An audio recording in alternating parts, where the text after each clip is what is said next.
তোর কাছ থেকে গত সপ্তাহে টাকাটা ধার লইছিলাম না, ফেরত দিতেছিল। সকাল সকাল কি কাবজাব লাগাই দিলি বুঝলাম না। ভাই বেটা টাকা ধার লইছিস 1 সপ্তাহ হইছে, তুই তো অন্তত 2-3 বছর আমারে ঘুরাবি। আমি তোর টাকা চাইতে দিতে আমার মুখ দিয়ে ফেনা বাইরে হয়ে যাবো। কি শুরু করলি বুঝলাম না।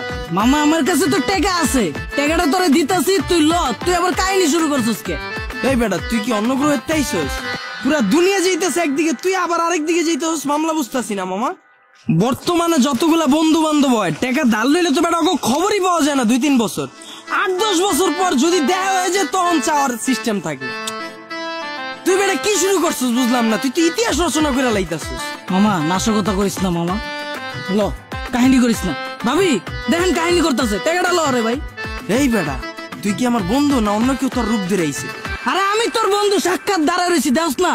তা তুই আবার কেমনে টাকা দিতে আইছিস সেটাই তো বুঝতাছি না। তোর তো আমি চামু তুই আমার ঘুরাবি, ঘুরাইতে ঘুরাইতে আমার হাঁপানি উঠে যাবো গা, তাও তোর টাকা পাবো না। 5 বছর পর দেখা হইলে তুই আমার দিবি অর্ধেক টাকা। তুই কি শুরু করছিস? গেছে তোর মাথা গেছে। ভাবি লন টাকাটা লন, এটা দিয়ে ওরা চিকিৎসা করেন। কি বইরেই দিলি না? বাইর কর।